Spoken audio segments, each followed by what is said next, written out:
Salve Maria Santíssima, continuando, estudando o livro de Tobias e respondendo às acusações protestantes. Parte 3. A outra acusação. São histórias fictícias, lendárias e absurdas. Tobias 6, do 3 ao 4.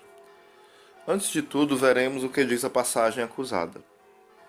Tobias desceu para lavar os pés no rio, quando um peixe enorme, saltando da água, quis devorar-lhe o pé. Tendo ele gritado, o anjo lhe disse: agarra o peixe e não o deixe escapar. Tobias conseguiu agarrar o peixe e puxou-o para a terra. Tobias 6, do 3 ao 4. Se essa passagem é fictícia, lendária e absurda, o que diria do profeta Jonas, que foi engolido e passou 3 dias dentro do ventre de um peixe, e depois foi vomitado vivo em terra firme? Jonas 2, do 1 ao 2. Se o livro de Tobias é falso, por que um peixe quase lhe devorou o pé? O que se pode dizer do livro de Jonas? Então que fora engolido pés, mãos, cabeça e tudo mais. É impossível pensar com que adjetivo o autor de tal acusação o qualificaria. O que diria o acusador da jumenta falante de Balaão? Números 22, do 27 ao 28. Porque aqui a acusação é que é algo absurdo que aconteceu com Tobias, né? Mas aqui o autor vai mostrando que não foi nada absurdo, porque em outros livros da Bíblia que os protestantes consideram, e nós também consideramos, tem coisas que aparentemente é tão absurda quanto, ou ainda muito mais. E nem por isso eles tiraram da Bíblia.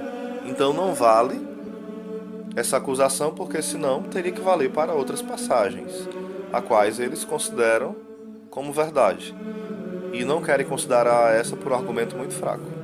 Então vamos lá.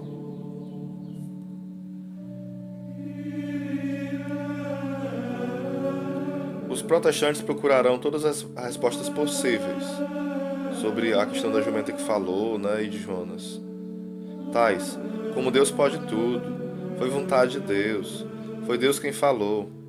Mas o livro de Tobias, ele o tem como simplesmente lendário, movidos por um sentimento de desprezo contra o santo livro. Outra acusação. Queimar fígado de peixe expulsa demônio? Não, só o nome de Jesus. É o que eles vão acusar sobre o livro de Tobias, onde é queimado o fígado do peixe e o demônio é expulso, né? Está em Tobias 6, do versículo 6 ao 8. Essa acusação entra em contradição com a própria Bíblia. Essa é a acusação, né? Que eles fazem, e aqui vamos tentar responder. Essa acusação entra em contradição com a própria Bíblia, pois ela mesma relata outras formas de expulsar demônios, a exemplo dos lenços e aventais de Paulo, que foram usados para expulsar demônios. E Deus, pelas mãos de Paulo, fazia maravilhas extraordinárias, de sorte que até os lenços e aventais se levavam do seu corpo aos enfermos, e as enfermidades fugiam deles, e os espíritos malignos saíam. Atos 19, do 11 ao 12. Também Davi expulsou os demônios de Saul através da música de sua harpa. E sucedia que quando o espírito mau da parte de Deus vinha sobre Saul, Davi tomava a harpa e a tocava com sua mão. Então Saul sentia alívio e se achava melhor, e o espírito mau se retirava dele. 1 Samuel 16, 23. Em nenhum lugar dessas passagens foi usado o nome de Jesus na expulsão dos demônios. O livro de Tobias está no Antigo Testamento, portanto não tem nada a ver com o nome de Jesus. Imagine os profetas do Velho Testamento expulsando os demônios em nome de Jesus, sem Jesus nem sequer ter vindo ao mundo.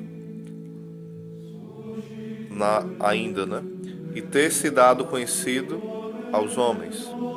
Como é que se expulsavam demônios em nome de Jesus no Antigo Testamento?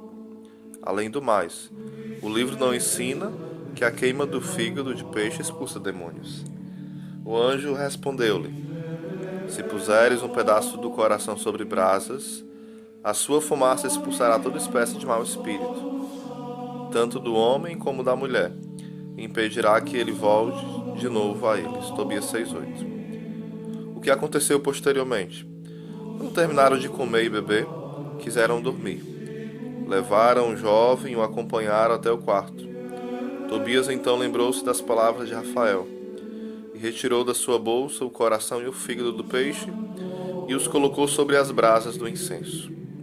O odor do peixe manteve à distância o demônio, que fugiu para as regiões mais remotas do Egito. Rafael foi até lá, prendeu e logo voltou. Tobias 8, do 1 ao 3.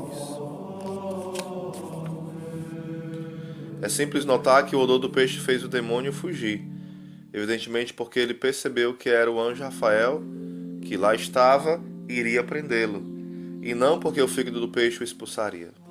Torna-se evidente, portanto, que existiu um interesse por trás na referida passagem por parte de Rafael, que só seria desvendado no versículo 3 do capítulo 8, quando ele próprio expulsa o demônio e o prende. O interesse disso tudo é de ocultar a identidade de Rafael. Além disso, os acusadores não entendem o caráter messiânico da passagem. Eles justificam de diversas formas a passagem dos lenços de Paulo, expulsando os demônios, Atos 19, do 11 ao 12. Ou o caso da serpente de Moisés, números 21, do 4 ao 9, argumentando, por exemplo, que a serpente é uma representação de Cristo. Mas a presente passagem de Tobias, eles apenas acusam como herética, não entendendo que o trecho de Tobias também é uma prefiguração de Jesus. Temos ciência de que o primeiro símbolo de Jesus Cristo era um peixe. Daí os primeiros cristãos representá-lo como ictus, peixe em grego, isto é, o acrônimo de Jesus Christus Theo, ou Ius Soter, traduzido como Jesus Cristo, Filho de Deus, Salvador. Este é, pois, um dos primeiros símbolos do cristianismo. Lá em Jonas 2, né? Mostra o peixe que engole, a baleia que engole Jonas, que ali será um símbolo da ressurreição de Cristo depois, né? Em Tobias, o coração do peixe simboliza o amor de Cristo. As brasas em que o coração é queimado simboliza o fogo do Espírito Santo.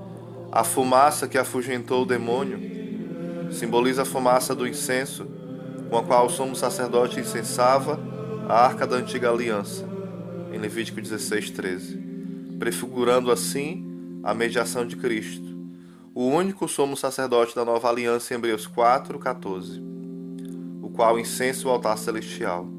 E o fel simboliza o Evangelho, que sendo amargo, livra-nos do mal. Portanto, não há nada de errado com a referida passagem de Tobias, muito pelo contrário, analisando-a a fundo, constatamos a concreta canonicidade da mesma, mostrando que esse livro de fato é canônico e não apócrifo. Outra acusação: expulsa toda espécie de mau espírito, tanto do homem como da mulher, e impedirá que ele volte de novo a eles. Tobias 6:8.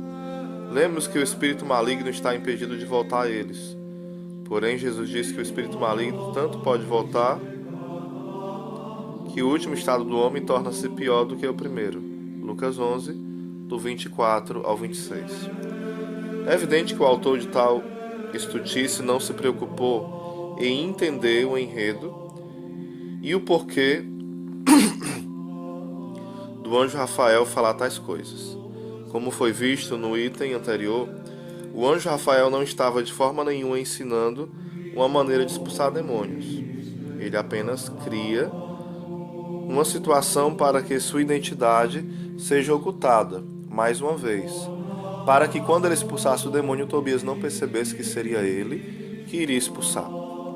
Rafael falou que impediria que ele volte de novo a eles, justamente porque ele prenderia o demônio, que vai ser demonstrado no capítulo 8, quando Tobias e Raquel estão juntos e Rafael foi até lá, prendeu e logo voltou. Tobias 8, do 1 ao 13. Estão juntos e Rafael foi até lá, prendeu logo e voltou.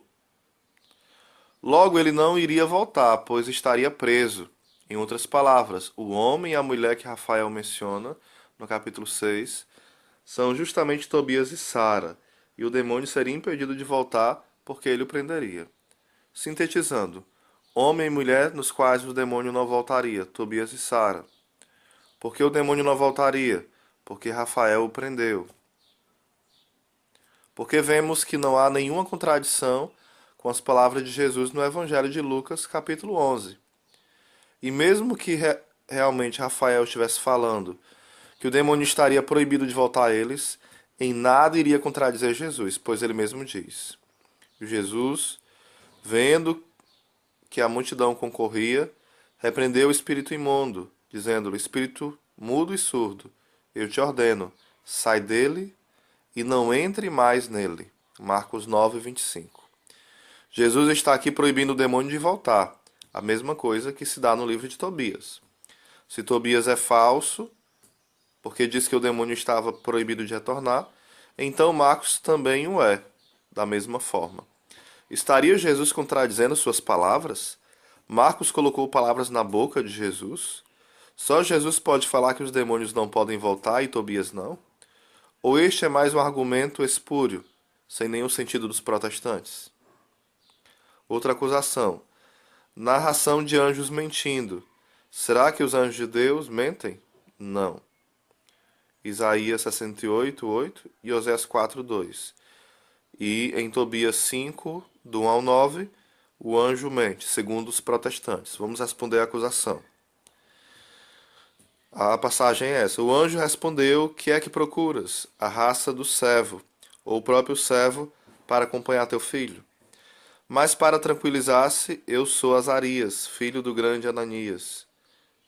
És de família distinta, respondeu Tobit. Rogo-te que não me queiras mal por ter querido conhecer tua origem. Tobias 5, do 17 ao 19. Primeiro, o anjo não mentiu. Ele se passou por homem e relatou apenas a forma humana em que ele se encontrava, assim como vários anjos se fizeram em todo o decorrer da Bíblia.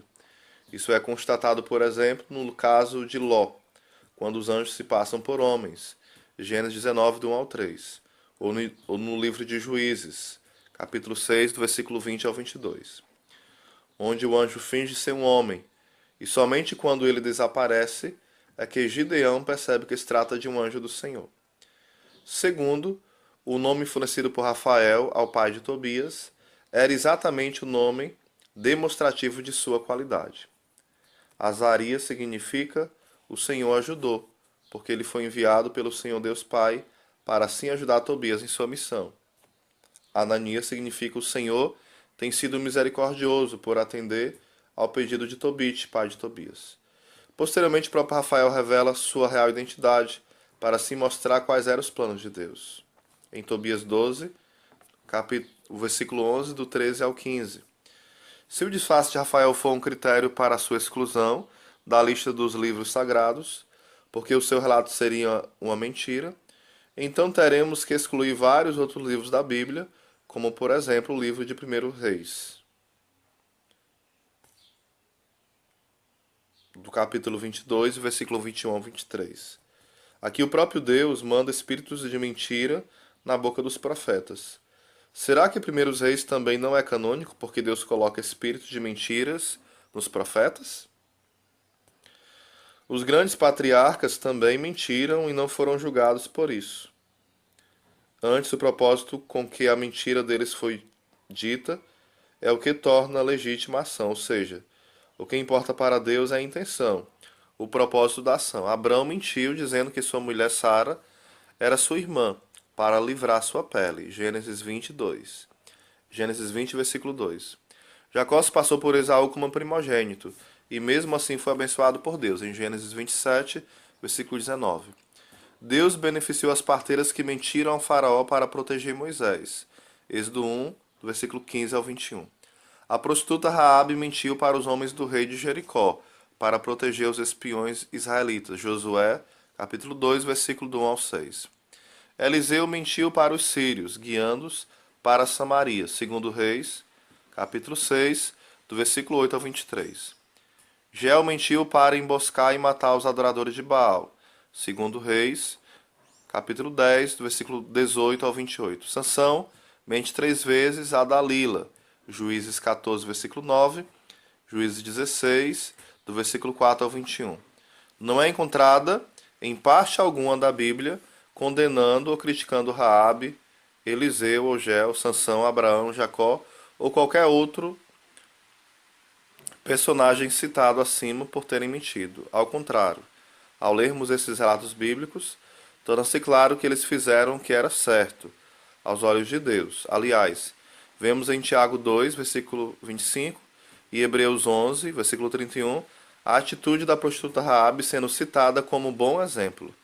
Chega-se à conclusão, então, que mais essa passagem é apenas uma difamação do livro de Tobias, e que não tem fundamento nenhum eles não aceitarem por causa desse motivo. Senão teria que excluir todos esses livros citados também.